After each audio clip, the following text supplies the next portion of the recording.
so that people can start voting on time and voting can end on time. At least I think the normal time vote end is 2 p.m. So there's no need in delaying, because these things, they are very, very structured. The guidelines are there. They are very, very structured, whereby there won't be stress on INEC officials, and also there won't be stress on people who are coming to cast their vote. So it is now, the onus now lies on Amupiton to ensure that from our election, at least November, there'll be an election in November. That's the Anambra. What is not giving us the assurance that things that have been happening for years won't happen again? Yeah, well, that is why, I don't know if our listeners can remember. That is why I said that this Anambra election would be a litmus test for Amopiton, yes, to make every wrong right. This would be a litmus test for Amopiton, because he has been screened. This is just less than a week, to his nomination. Now the Senate has rapidly ensured that this man is given the pass mark, and and he'll be allowed to hit the ground running. So the November election will be a litmus test, and those things that Nigerians will be looking out for is electoral integrity. According to the report, electoral integrity, free, fair and credible poll. That is what we want. Also, use of technology in transmission of results. Yes, those are the things that Nigerians will be looking out for the new INEC chairman, Joash Amopiton. So these are the things that he will be able to write, next month's Anambra governorship election, God willing. So that is that on that particular story on the front page of the Nation newspaper. You can find that story. You can read more on page 2 of that story. Now we move to the case, the lingering case between Nnamdi Kanu. Nigerian Medical Association: Kanu's ailment not life-threatening. He is fit to stand trial, according to the NMA. That story is on page 2 on the Nation newspaper. Let us see what they have to say. The Nigerian Medical Association (NMA) has concluded that the ailment complained by the detained leader of the indigenous people of Biafra, IPOB, Nnamdi Kanu, is not life-threatening. Its medical team was constituted following an order by Justice James Omotosho of the Federal High Court, Abuja, who directed an independent assessment of Kanu's health and conflicting claims by medical experts engaged by both the prosecution and the defense. In its report submitted to the court on October 13 by the prosecution team led by Adegboyega Awomolo SAN, and partially read in open in court yesterday, the NMA panel confirmed that Kanu is medically fit to stand trial.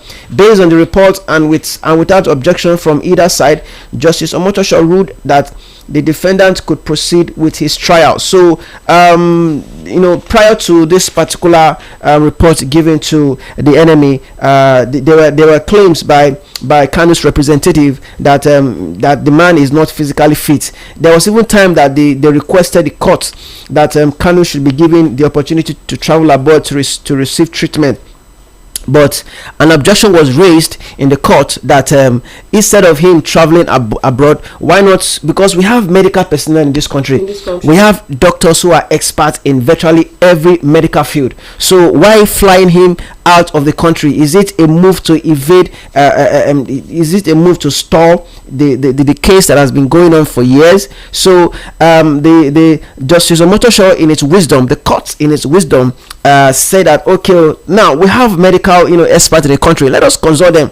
Let them have a check on Nnamdi Kanu if truly what his legal representative are saying, if it is true or not. But along the line, after the examination or the conduct that after the test that they ran on Nnamdi Kanu, the medical association said that this man can stand trial. Nothing is wrong with him. Okay, so that is that as for that report. Okay, so now let's move to the front page on the Nation newspaper. On page 6, Nigeria will surpass IMF's 3.9% growth forecast, says expert. in the under the headline, inflation drop a reflection. Inflation drop a reflection of reforms. Stock market gains 389 billion naira. Economic and finance experts were unanimous yesterday that the Nigerian economy has entered a strong recovery phase, with the country's real gross domestic product (GDP) growth expected to exceed the upgraded projection of 3.9% by the International Monetary Fund (IMF). IMF, in its World Economic Outlook, which is the WEO, released at the ongoing IMF/World Bank annual meeting in Washington D.C., United States, revised upward its Nigeria's growth forecast of 3.4% to 3.9% in 2025 and 4.1% in 2026. It cited improvements in the country's macroeconomic outlook. The IMF also yesterday weighed in on the latest inflation report, noting that the continuing disinflation trend was a reflection of the Nigerian government reforms. The Nigerian stock market yesterday spotted to capitalization of 94.17 trillion.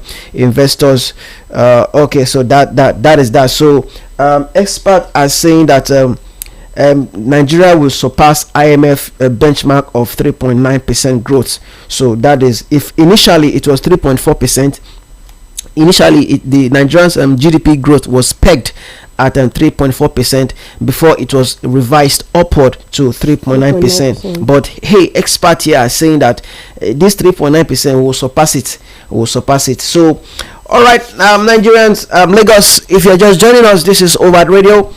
So that is what we can take on that particular story on the front page of the Nation newspaper. You can see more of that story on page 6 on the Nation newspaper. So Ibuku, so that is quite a mix of politics, economic, and human interest this morning on our headline on Vanguard and the Nation newspaper. Absolutely, Ibuku. From electoral promises to energy woes, economic optimism, and prison reforms, the headline reflects the pulse of the nation today.